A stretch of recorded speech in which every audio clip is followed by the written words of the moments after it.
Hi everyone, welcome to Neethu's classroom. എല്ലാവരും Christmas എക്സാമിൻ്റെ തിരക്കിലായിരിക്കും അല്ലേ? പഠിക്കാനൊക്കെ തുടങ്ങിയോ? ഇന്നത്തെ വീഡിയോയിൽ നമ്മൾ 7ാം ക്ലാസ്സിലെ ബേസിക് സയൻസിലെ കുറച്ച് മോഡൽ ക്വസ്റ്റ്യൻസ് ആണ് ഡിസ്കസ് ചെയ്യുന്നത്. ക്രിസ്മസ് എക്സാമിന് വരാൻ സാധ്യതയുള്ള കുറച്ച് ക്വസ്റ്റ്യൻസ്. അപ്പോൾ എല്ലാവരും വീഡിയോ മുഴുവനായിട്ട് കാണാൻ ശ്രമിക്കുക. അതേപോലെ തന്നെ നമ്മുടെ ചാനലൊന്ന് സബ്സ്ക്രൈബ് ചെയ്ത് സപ്പോർട്ട് ചെയ്യാൻ റിക്വസ്റ്റ് ചെയ്യുന്നു. അപ്പോൾ നമുക്ക് ക്വസ്റ്റ്യൻസ് നോക്കിയാലോ? നമുക്ക് ആദ്യത്തെ ക്വസ്റ്റ്യൻ നോക്കിയാലോ. Some organs in our digestive system are listed below. നമ്മുടെ ഡൈജസ്റ്റീവ് സിസ്റ്റത്തിൽ വരുന്ന ഇൻക്ലൂഡ് ആയിട്ടുള്ള കുറച്ച് ഓർഗൻസിൻ്റെ പേരുകൾ താഴെ കൊടുത്തിട്ടുണ്ട്. എന്തൊക്കെയാണത്? Mouth, small intestine, stomach, large intestine, anus, oesophagus, അങ്ങനെ കുറച്ച് ഓർഗൻസിൻ്റെ പേരുകൾ കൊടുത്തിട്ടുണ്ട്. എല്ലാം നമുക്ക് ഫെമിലിയർ ആയിട്ടുള്ളതാണ് അല്ലേ? Then what is the first question? In which part of the digestive system is the digestion of food completed? ഇതിൽ ഏത് ഓർഗനിൽ വെച്ചിട്ടാണ്, ഏത് ഭാഗത്ത് വെച്ചിട്ടാണ് നമ്മുടെ ഫുഡിൻ്റെ ഡൈജഷൻ കംപ്ലീറ്റ് ആവുന്നത്? ഫുഡിൻ്റെ ഡൈജഷൻ കംപ്ലീറ്റ് ആവുന്നത് എവിടെ വെച്ചിട്ടാണ്? സ്മോൾ ഇൻറ്റസ്റ്റൈനിലാണ് അല്ലേ? സ്മോൾ ഇൻറ്റസ്റ്റൈനിൽ എത്തുമ്പോഴാണ് ഡൈജഷൻ കംപ്ലീറ്റ് ആയിട്ട് അബ്സോർപ്ഷൻ തുടങ്ങുന്നത്. അപ്പോൾ first question answer small intestine. Then what is second question? What is peristalsis? എന്താണ് പെരിസ്റ്റോൾസിസ്? നമ്മുടെ ഈസോഫാഗസിലുള്ള ഒരു വേവ് ലൈക്ക് മൂവ്മെൻ്റ് ആണ്. അതിനെയാണ് എന്ത് പറയുന്നത്? പെരിസ്റ്റോൾസിസ് അല്ലേ? എന്തിനു വേണ്ടിയിട്ടാണ് അങ്ങനെ ഒരു പെരിസ്റ്റോൾസിസ് ഉള്ളത്? നമ്മുടെ ഫുഡ് കറക്റ്റായിട്ട് അതിൻ്റെ ആ ഒരു കറക്റ്റ് പാത്തിലൂടെ മൂവ് ചെയ്ത് പോവാൻ വേണ്ടി ഹെൽപ്പ് ചെയ്യുന്ന ഈസോഫാഗസിൻ്റെയൊക്കെ വോളിൽ, അതിൻ്റെയൊക്കെ ചുമരുകൾക്ക്, അതിൻ്റെ ആ ഒരു ഇന്നർ ഭിത്തിക്ക് ഉണ്ടാകുന്ന ഒരു വേവ് ലൈക്ക് മൂവ്മെൻ്റ് ആണ്. അപ്പോൾ ആ മൂവ്മെൻറ്റ് കാരണം ഫുഡ് കറക്റ്റായിട്ട് മൂവ് ചെയ്ത് പൊക്കോളും അല്ലേ? So we can write the wave like movement of the oesophageal wall is called peristalsis. Then what is C question? The canines of carnivores are highly developed. How is this related to their dietary habits? അപ്പോൾ എന്താ പറയുന്നത്? Canines ഉണ്ട് അല്ലേ? നമുക്ക് വ്യത്യസ്ത തരത്തിലുള്ള പല്ലുകളുണ്ട് അല്ലേ? Incisors, canines, premolars, molars ഒക്കെ ഉണ്ട്. അപ്പോൾ ഇതിൽ കാർണിവോഴ്സിൽ, അതായത് മാംസബുക്കുകളിൽ, മാംസം കഴിക്കുന്ന അനിമൽസിൽ എങ്ങനെയായിരിക്കും? കനൈൻസ് ആയിരിക്കും കൂടുതലായിട്ട് ഡെവലപ്ഡ് ആയിട്ട് ഉണ്ടാവുക. അപ്പോൾ അത് അവരുടെ ഫുഡ് ഹാബിറ്റ്സിനെ എങ്ങനെ ഹെൽപ്പ് ചെയ്യുന്നു, അല്ലെങ്കിൽ അതുമായിട്ട് എങ്ങനെ കണക്റ്റഡ് ആയിരിക്കുന്നു എന്നുള്ളതാണ്. അപ്പോൾ കനൈൻസ്, കാർണിവോറസ് കൂടുതലും കഴിക്കുന്നത് എന്തായിരിക്കും? മീറ്റ് ആയിരിക്കും അല്ലേ? അപ്പോൾ അതിനെ ടിയർ ചെയ്യാനും, അതിനെ മുറിക്കാനും, അതിനെ കടിച്ച് പറിക്കാനും ഒക്കെ സഹായിക്കുന്ന പല്ലുകളാണ് ഏത്? കനൈൻസ്. അതുകൊണ്ടാണ് അവർക്ക് കൂടുതലായിട്ട് കനൈൻസ് ഡെവലപ്പ് ആയിരിക്കുന്നത്. So we can write it helps them to bite and tear the meat. അതാണ് സി ക്വസ്റ്റിൻ്റെ ആൻസർ. അപ്പോൾ ഓരോ അനിമൽസിനും അതിൻ്റേതായ ഭക്ഷണം രീതിക്ക് അനുസരിച്ചിട്ടായിരിക്കും അതിൻ്റെ പല്ലുകൾ ഡെവലപ്പ് ആയിട്ടുണ്ടാവുക. ദെൻ ഡി ക്വസ്റ്റ്യൻ എന്താണ്? Complete the flow chart by including the stages of nutritions. ന്യൂട്രീഷന് മെയിനായിട്ട് 5 സ്റ്റേജുകൾ ഉണ്ട് അല്ലേ? എന്തൊക്കെയാണ്? ഇൻജഷൻ, അതായത് ഫുഡ് ഫുഡ് ഉള്ളിലേക്ക് എടുക്കുന്ന ആ ഒരു പ്രോസസ്സിനെയാണ് എന്ത് പറയുന്നത്? ഇൻജഷൻ എന്ന് പറയുന്നത്. ദെൻ സെക്കൻഡ് വൺ ഏതാ വരിക? ഡൈജഷൻ. ഡൈജഷനിൽ എന്താ സംഭവിക്കുന്നത്? അതായത് ഡൈജഷൻ്റെ സമയത്ത്, ദഹനത്തിൻ്റെ സമയത്ത് നമ്മൾ കഴിക്കുന്ന കോംപ്ലക്സ് ആയിട്ടുള്ള മോളിക്യൂൾസിനെയൊക്കെ എന്താകുന്നു? അത് സ്മോൾ, അതിൻ്റെ പാർട്സ് ആയിട്ട് മാറുന്നു അല്ലേ? ഒരു ഗ്ലൂക്കോസ്, ഒരു കോംപ്ലക്സ് ആയിട്ടുള്ള കാർബോഹൈഡ്രേറ്റ് മോളിക്യൂള് ഗ്ലൂക്കോസായി മാറുന്നു. അങ്ങനെ എല്ലാത്തിൻ്റെ ഏറ്റവും സ്മോളസ്റ്റ് ഫോമിലേക്ക് വരുന്നു. അതാണ് ഡൈജഷൻ. ദെൻ ഡൈജസ്റ്റ് ചെയ്ത് കഴിഞ്ഞാൽ എന്ത് നടക്കും? അബ്സോർപ്ഷൻ. അതായത് ഈ കോംപ്ലക്സ് മോളിക്യൂള് അതിൻ്റെ കമ്പോണൻസായി മാറി അതിൻ്റെ ആ സ്മോളസ്റ്റ് കമ്പോണൻസിൻ്റെ നമ്മുടെ ബോഡി അബ്സോർബ് ചെയ്യുന്ന പ്രോസസ്സാണ് അബ്സോർപ്ഷൻ. ദെൻ അത് കഴിഞ്ഞ് എന്ത് നടക്കും? അസിമിലേഷൻ. അതായത് ഈ അബ്സോർബ് ചെയ്ത ന്യൂട്രിയൻസ് ആര് യൂസ് ചെയ്യുന്നു? നമ്മുടെ ബോഡിയിലത്തെ സെൽസ് അത് ഉപയോഗിക്കുന്നു. അതാണ് അസിമിലേഷൻ. അത് കഴിഞ്ഞിട്ടോ ഇജഷൻ, അതായത് ഈ അബ്സോർബ് ചെയ്ത് കഴിഞ്ഞ് ബാക്കി വരുന്ന വേസ്റ്റ് എന്ത് ചെയ്യുന്നു? നമ്മുടെ ബോഡിയിൽ നിന്ന് പുറത്തേക്ക് പോകുന്നു. അതാണ് ഇജഷൻ. അപ്പോൾ ഈ 5 സ്റ്റേജുകളാണ് മെയിനായിട്ട് ന്യൂട്രീഷനിൽ ഉള്ളത്. സോ ഇതാണ് ഫസ്റ്റ് ക്വസ്റ്റ്യൻ. ഈസി അല്ലേ? എല്ലാത്തിനും ആൻസർ കിട്ടുന്നുണ്ടല്ലോ അല്ലേ? അപ്പോൾ അടുത്ത ക്വസ്റ്റ്യൻ നോക്കിയാലോ. എന്താണ് അടുത്ത ക്വസ്റ്റ്യൻ? ഒരു കുട്ടി കിടക്കുന്ന പിക്ചർ കൊടുത്തിട്ടുണ്ട് അല്ലേ. ദെൻ എ ക്വസ്റ്റ്യൻ നോക്കൂ. Manu's mother said that he is suffering from fever. Which instrument is used to measure Manu's body temperature. അപ്പോൾ ആ കുട്ടി മനു ആണ്. മനു എന്ത് ചെയ്യാണ്? ഫീവർ കാരണമുള്ള ബുദ്ധിമുട്ടിലാണ് അല്ലേ. അപ്പോൾ ഏത് ഇൻസ്ട്രുമെൻറ്റ് യൂസ് ചെയ്തിട്ടാണ് മനുവിൻ്റെ ബോഡി ടെമ്പറേച്ചർ അളക്കുക? അപ്പോൾ നമ്മുടെ ബോഡി ടെമ്പറേച്ചർ അളക്കാൻ വേണ്ടി ഉപയോഗിക്കുന്ന ഇൻസ്ട്രുമെൻ്റ് ഏതാണ്? അപ്പോൾ ടെമ്പറേച്ചർ അളക്കാൻ തെർമോമീറ്റർ ഉപയോഗിക്കും അല്ലേ.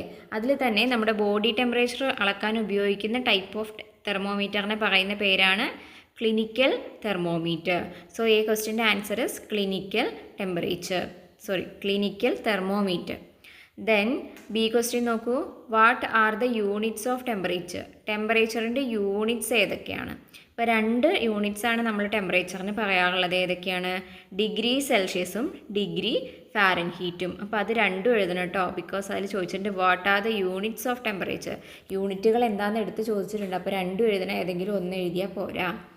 ദെൻ സി ക്വസ്റ്റ്യൻ നോക്കൂ. What is the normal human body temperature? ഒരു ഹ്യൂമൻ ബോഡിയുടെ നമ്മൾ പറയുന്ന ഒരു നോർമൽ ടെമ്പറേച്ചർ എത്രയാണ്? അതെത്രയാണ്? 37 ഡിഗ്രി സെൽഷ്യസ് അല്ലെങ്കിൽ 98.6 ഡിഗ്രി ഫാരൻഹീറ്റ് എന്നും പറയാം. ദെൻ ഡി ക്വസ്റ്റ്യൻ നോക്കൂ. Which instrument is used to measure temperature in the laboratory? അപ്പോൾ ഹ്യൂമൻ ബോഡി ടെമ്പറേച്ചർ അളക്കാൻ വേണ്ടിയുള്ളത് ക്ലിനിക്കൽ തെർമോമീറ്റർ ആണെന്ന് പറഞ്ഞു.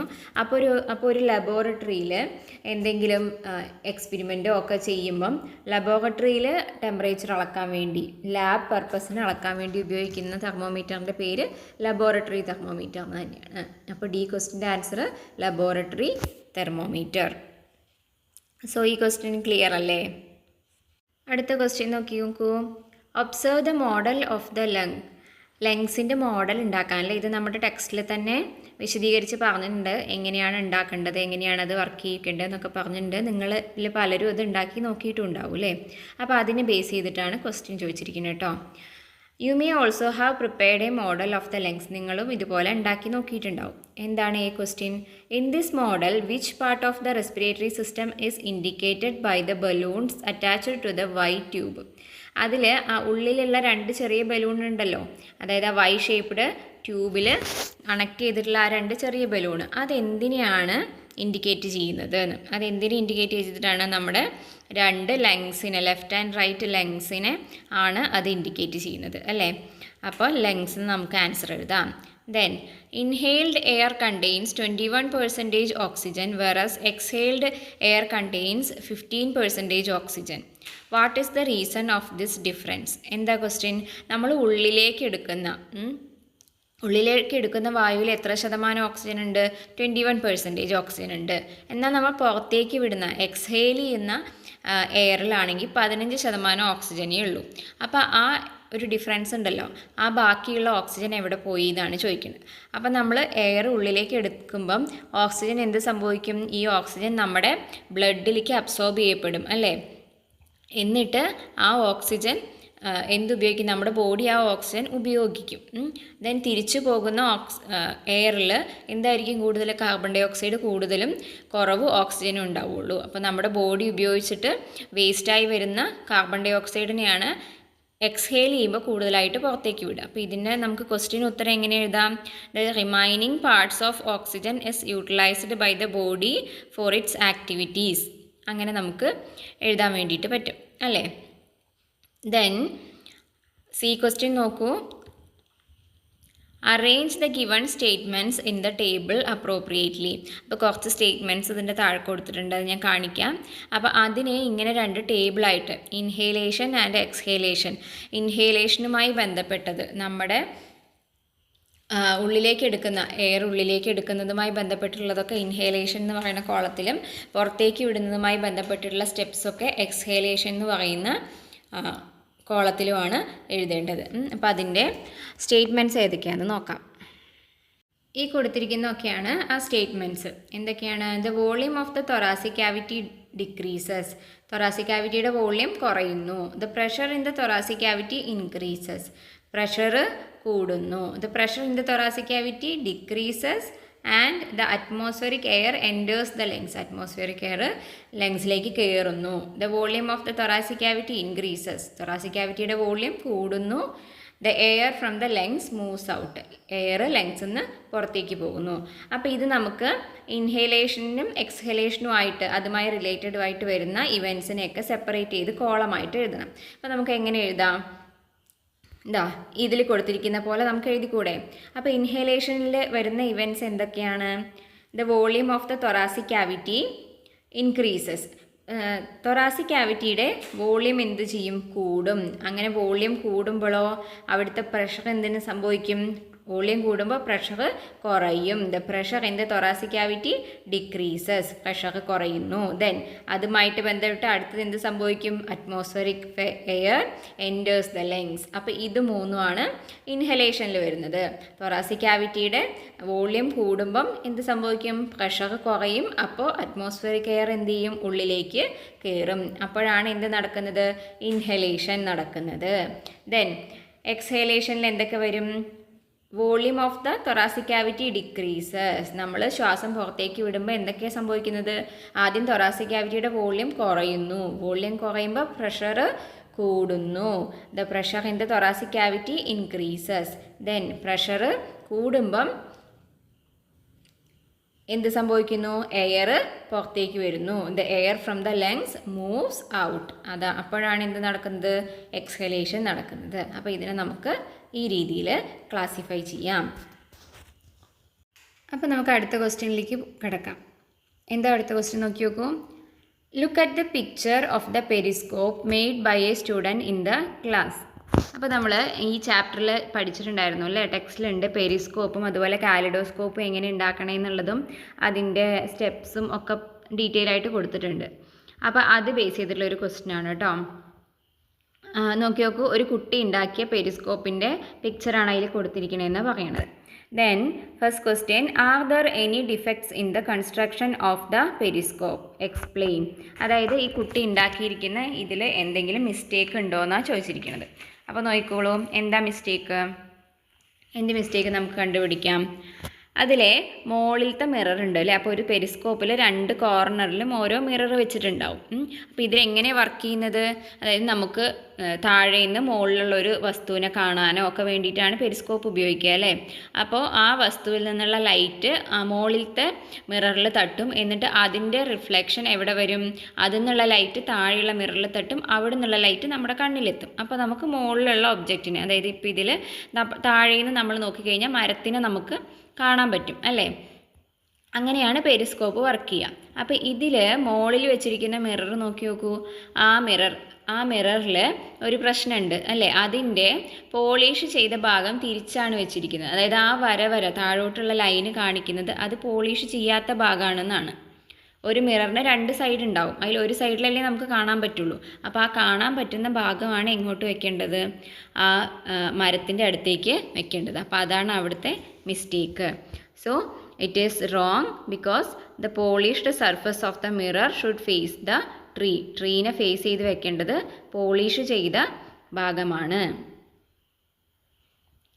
ദെൻ ബി ക്വസ്റ്റ്യൻ എന്താ? Draw the image correctly and illustrate the path of light. അതായത് ആ image correct ചെയ്ത് വരയ്ക്കാനാണ് പറഞ്ഞിരിക്കുന്നത്. അപ്പോൾ നമുക്ക് എങ്ങനെ വരയ്ക്കാം? ടെക്സ്റ്റിൽ കൊടുത്തിട്ടുണ്ട് അല്ലേ? അതുപോലെ നമുക്ക് വരയ്ക്കാം. ഇതുപോലെ വരയ്ക്കാം. Then which scientific principle is used in this device? ഇവിടെ ഉപയോഗിച്ചിരിക്കുന്ന സയൻറ്റിഫിക് പ്രിൻസിപ്പിൾ ഏതാണെന്നാണ് ചോദിച്ചിരിക്കുന്നത്. ഇവിടെ ഏതാണ് നമ്മൾ ഉപയോഗിക്കുന്നത്? മൾട്ടിപ്പിൾ റിഫ്ലക്ഷനാണ്. മൾട്ടിപ്പിൾ റിഫ്ലക്ഷൻ യൂസ് ചെയ്തിട്ടാണ് ഇത് വർക്ക് ചെയ്യുന്നത് അല്ലേ? അപ്പോൾ അടുത്ത ക്വസ്റ്റ്യൻ നോക്കാം. A child in a barber shop could see his reflection both in front, behind and side mirrors. അപ്പോൾ ഒരു കുട്ടി ബാർബർ ഷോപ്പിൽ പോയി. അപ്പോൾ അവിടെ നോക്കുമ്പം എങ്ങനെ കാണാൻ പറ്റുന്നുണ്ട്? കുട്ടിക്ക് ഫ്രണ്ടിൽ കാണാൻ പറ്റുന്നുണ്ട്, ബാക്കിൽ നിന്ന് കാണാം, സൈഡിൽ നിന്ന് കാണാം. എല്ലാ മിറേഴ്സിലും എല്ലാ ഭാഗവും കാണാൻ പറ്റുന്നുണ്ട് അല്ലേ? അപ്പോൾ ക്വസ്റ്റ്യൻ നോക്കൂ.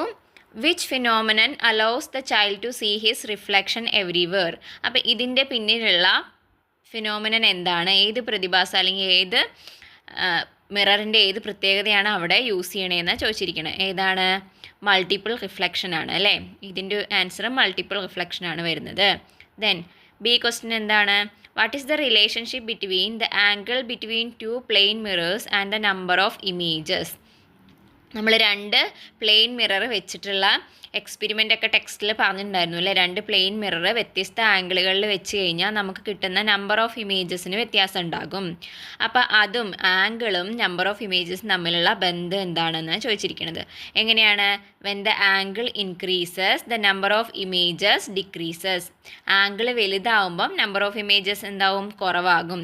അതേസമയം നമ്മൾ കൂടുതൽ ചേർത്ത് വെക്കും തോറും ആംഗിൾ കുറച്ച് കൊണ്ടുവരും തോറും ഇമേജുകളുടെ എണ്ണം കൂടി വരും.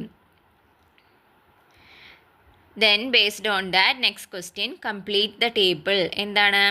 ആംഗിൾ കൊടുത്തിട്ടുണ്ട്, നമ്പർ ഓഫ് ഇമേജസ്. അപ്പോൾ ഇതിൽ 30, 60, 90, 120 കൊടുത്തിട്ടുണ്ട്. അപ്പോൾ ഇതൊക്കെ നമ്മൾ ഓൾറെഡി ചാപ്റ്ററിൽ പറഞ്ഞിട്ടുള്ള ആംഗിളുകളാണ്. 30 ഡിഗ്രി ആണെങ്കിൽ നമ്പർ ഓഫ് ഇമേജസ് എത്ര വരും? 11 വരും.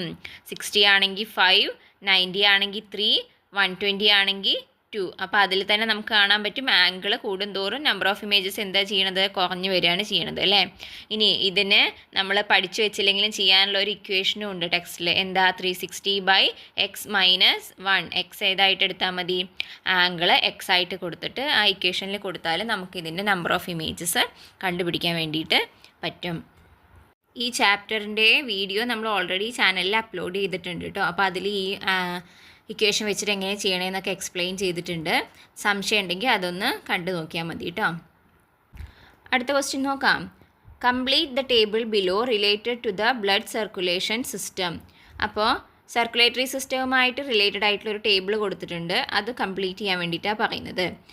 ഫസ്റ്റ് കോളത്തിൽ എന്താ? ബ്ലഡ് സെൽസുമായിട്ട് റിലേറ്റഡ് ആയിട്ട് എഴുതണം. സെക്കൻഡ് കോളത്തിൽ പാർട്സ് ഓഫ് ദ സർക്കുലേറ്ററി സിസ്റ്റമാണ് എഴുതേണ്ടത്. അപ്പോൾ ബ്ലഡ് സെൽസിൻ്റെ താഴെ ഏതാ കൊടുത്തിരിക്കുന്നത്? Red blood cells.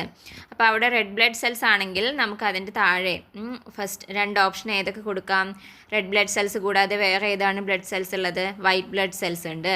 ദെൻ അതുകൂടാതെ ബ്ലഡിൻ്റെ കമ്പോണൻ്റ് ആണ് ഇത് പ്ലേറ്റ്ലെറ്റ്സ്. അപ്പോൾ നമുക്ക് വൈറ്റ് ബ്ലഡ് സെൽസ് എഴുതാം, പ്ലേറ്റ്ലെറ്റ്സ് എഴുതാം.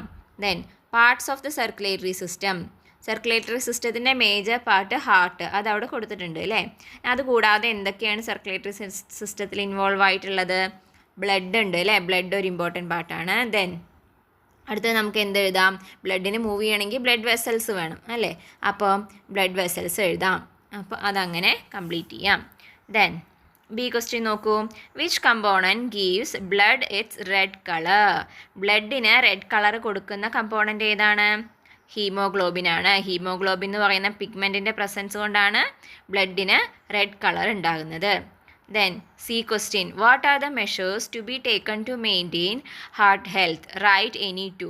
നമുക്ക് നല്ലൊരു ഹൃദയാരോഗ്യം മെയിൻറ്റെയിൻ ചെയ്യണമെങ്കിൽ നമ്മൾ എന്തൊക്കെ ചെയ്യണം എന്നാണ് പറയുന്നത്. അപ്പോൾ നമ്മൾ എന്തൊക്കെ ചെയ്യണം? നമ്മൾ നന്നായിട്ട് എക്സസൈസ് ചെയ്യണം, റെഗുലറായിട്ട് എക്സസൈസ് ചെയ്യണം. അപ്പോൾ ബോഡി മൂവ്മെൻറ്റ് ഉണ്ടാവുക, നന്നായിട്ട് എക്സസൈസ് ചെയ്യുക എന്നുള്ളത് ഹാർട്ടിൻ്റെ ഹെൽത്തി ആയിട്ടിരിക്കാൻ വേണ്ട ഒരു കാര്യമാണ്. അതുപോലെ നമ്മൾ എന്ത് മെയിൻറ്റെയിൻ ചെയ്യണം? ഗുഡ് ഫുഡ് ഹാബിറ്റ്സ് വേണം. നമ്മൾ കഴിക്കേണ്ട ഭക്ഷണങ്ങൾക്ക് നമുക്ക് കൺട്രോൾ വേണം. ഒരുപാട് ഫാറ്റ് കണ്ടൻറ്റുള്ള ഭക്ഷണങ്ങൾ കഴിക്കരുത്. അങ്ങനെയൊക്കെ നോക്കിയാൽ നമ്മുടെ ഹാർട്ടിനെ നമുക്ക് ഹെൽത്തി ആയി വെക്കാൻ പറ്റും. അപ്പോൾ അതിങ്ങനെ ഏതെങ്കിലും 2 എണ്ണം എഴുതാം. ഓക്കെ. ദെൻ അടുത്ത ക്വസ്റ്റ്യൻ നോക്കൂ. Raju went to the beach with his father at 11 AM and spent a few hours there. Raju എന്ത് ചെയ്തു? അച്ഛൻ്റെ കൂടെ ബീച്ചിൽ പോയി. ആൻഡ് എപ്പോഴാണ് പോയത്? Time is important. 11 AM ആണ് അല്ലേ. അപ്പോൾ ഡേ ടൈമിലാണ്, പകലാണ് പോയത്. Then questions related to that. എന്താ question? First question. Was it a sea breeze or a land breeze they experienced? അപ്പോൾ ആ സമയത്ത് അവിടെ ചെന്നപ്പോൾ നല്ല കാറ്റുണ്ടാവും അല്ലേ. ബീച്ചിൽ പോയി കഴിഞ്ഞാൽ കാറ്റുണ്ടാവും. പക്ഷേ ആ സമയത്ത് സീ ബ്രീസ് ആണോ ഉള്ളത്, ലാൻഡ് ബ്രീസ് ആണോ ഉള്ളത് എന്നാണ് ചോദിച്ചിരിക്കുന്നത്. ഡേ ടൈമിൽ ഏത് ബ്രീസാണ് ഉണ്ടാവുക? സീ ബ്രീസ് ആണ് അല്ലേ. അതായത് കടലിൽ നിന്ന് കാറ്റ് കരയിലേക്കാണ് അടിക്കുന്നുണ്ടാവുക. അതിനെയാണ് നമ്മൾ എന്ത് പറയുക? സീ ബ്രീസ് എന്ന് പറയുക. അപ്പോൾ പകൽ സീ ബ്രീസ് ആണ് ഉണ്ടാവുക. Is it hotter during the day on the land or on the sea? പകൽ സമയങ്ങളിൽ ചൂട് കൂടുതൽ കരയ്ക്കായിരിക്കുമോ അതോ കടലിനായിരിക്കുമോ എന്നാണ് ചോദിക്കുന്നത്. കരയ്ക്കായിരിക്കുമോ ചൂട് കൂടുതൽ, കടലിനായിരിക്കുമോ ചൂട് കൂടുതൽ? കരയിലായിരിക്കും അല്ലേ. അപ്പം പകൽ സമയത്ത് ചൂട് കൂടുന്നത് ആ മണലിലാണ്, കരയ്ക്കാണ് കൂടുതൽ ചൂടുണ്ടാവുക. ദെൻ സി ക്വസ്റ്റ്യൻ നോക്കൂ. Which has colder air at night, the land or the sea? ഇനി രാത്രി സമയങ്ങളിലാണെങ്കിൽ എവിടെയുള്ള എയർ ആയിരിക്കും തണുത്തിട്ടുണ്ടാവുക? കരയിലുള്ള എയറാണോ കടലിലുള്ള എയറാണോ? അപ്പോൾ രാത്രി ആയിക്കഴിഞ്ഞാൽ തണുപ്പ് കൂടുതലും എവിടെ തന്നെയാണ്? കരയിൽ തന്നെയാണ്. അപ്പോൾ അതിൻ്റെ ഉത്തരം എന്ത് തന്നെ വരിക? ലാൻഡ് തന്നെയാണ്. അതായത് നമ്മുടെ കരയിനെയും വെള്ളത്തിനെയും വെച്ച് കമ്പയർ ചെയ്യുമ്പം കര എന്ത് ചെയ്യും? പെട്ടെന്ന് ചൂടാവുകയും ചെയ്യും, പെട്ടെന്ന് തണുക്കുകയും ചെയ്യും. അതേസമയം കടൽ വെള്ളം ചൂടാവാൻ ഒരുപാട് സമയം എടുക്കും, അതുപോലെയോ തണുക്കാനും അതിന് അതേപോലെ സമയം വേണം.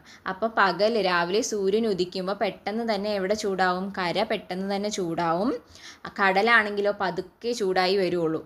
അപ്പോൾ കരയിൽ എന്ത് ചെയ്യും? കരയിൽ ചൂട് കൂടുമ്പം അവിടുത്തെ പ്രഷർ കുറയുകയും വായു മുകളിലേക്ക് പോവുകയും ചെയ്യും, അല്ലേ? ചൂട് വായു മുകളിലേക്ക് പോകും. ആ സമയത്ത് കടലിൽ നിന്നുള്ള തണുത്ത വായു എവിടേക്ക് അടിക്കും? കരയിലേക്ക് മൂവ് ചെയ്യും. അതാണ് നമുക്ക് സീ ബ്രീസ് ആയിട്ട് അനുഭവപ്പെടുന്നത്. ഇനി രാത്രിയാകുമ്പോഴോ കര പെട്ടെന്ന് തണുക്കും. അപ്പോൾ കരയുടെ മുകളിൽ നിൽക്കുന്ന വായുവും എന്ത് ചെയ്യും? പെട്ടെന്ന് തണുക്കും. അതേസമയമോ കടലാണെങ്കിൽ പതുക്കെ തണുക്കുള്ളൂ. അപ്പോൾ കടലിൻ്റെ മുകളിലുള്ള വായുവിനും എന്തായിരിക്കും? ചൂടായിരിക്കും. അപ്പോൾ എന്ത് ചെയ്യും? കരയിൽ നിന്നുള്ള തണുത്ത വായു എവിടേക്ക് വീശും? എയർ എങ്ങോട്ട് മൂവ് ചെയ്യും? കടലിൻ്റെ മുകളിലേക്ക് മൂവ് ചെയ്യും. അപ്പോഴാണ് ലാൻഡ് ബ്രീസ് ഉണ്ടാകുന്നത്. അതുതന്നെയാണ് D question. How does A sea breeze occur? അപ്പം നമ്മളിപ്പോൾ പറഞ്ഞതിന് നമുക്ക് എങ്ങനെ ആൻസർ ആയിട്ട് എഴുതാം? During day time the air just above the land gets heated. പകൽ സമയത്ത് ലാൻഡിൻ്റെ മുകളിലുള്ള എയർ എന്ത് ചെയ്യും? പെട്ടെന്ന് ചൂട് പിടിക്കും. This air expands and റൈസൻസ് up. അപ്പോൾ എന്ത് സംഭവിക്കും? ചൂട് കൂടുമ്പോൾ എയർ മുകളിലേക്ക് പോകും. As the warm air over the land rises up the colder air over the sea moves towards the land. അപ്പം ഇങ്ങനെ കരയിലുള്ള വായു മുകളിലേക്ക് പോകുമ്പോൾ കടലിന് മുകളിലുള്ള തണുത്ത വായു എങ്ങോട്ടടിക്കും? കരയിലേക്ക് അടിക്കും. Thus sea breeze formed. അങ്ങനെയാണ് കടൽക്കാറ്റ് ഉണ്ടാകുന്നത്. ഓക്കെ, എല്ലാവർക്കും ഇന്ന് ഡിസ്കസ് ചെയ്ത ക്വസ്റ്റ്യൻസും ആൻസേഴ്സും എല്ലാം മനസ്സിലായിട്ടുണ്ടെന്ന് വിചാരിക്കുന്നു. നിങ്ങൾക്ക് എന്തെങ്കിലും ഡൗട്ട്സോ സജഷൻസോ ഒക്കെ ഉണ്ടെങ്കിൽ കമൻറ്റ് ബോക്സിൽ അറിയിക്കാം കേട്ടോ. അതേപോലെ തന്നെ ഈ വീഡിയോ ഇഷ്ടപ്പെട്ടിട്ടുണ്ടെങ്കിൽ ഒന്ന് ലൈക്ക് ചെയ്യാനും നിങ്ങളുടെ ഫ്രണ്ട്സിനൊക്കെ ഒന്ന് ഷെയർ ചെയ്ത് കൊടുക്കാനും ശ്രമിക്കണേ. അതേപോലെ നമ്മുടെ ചാനൽ സബ്സ്ക്രൈബ് ചെയ്യാനും മറക്കരുത്. അപ്പോൾ മറ്റൊരു വീഡിയോയുമായിട്ട് കാണാം. Bye and all the best for your Christmas exam.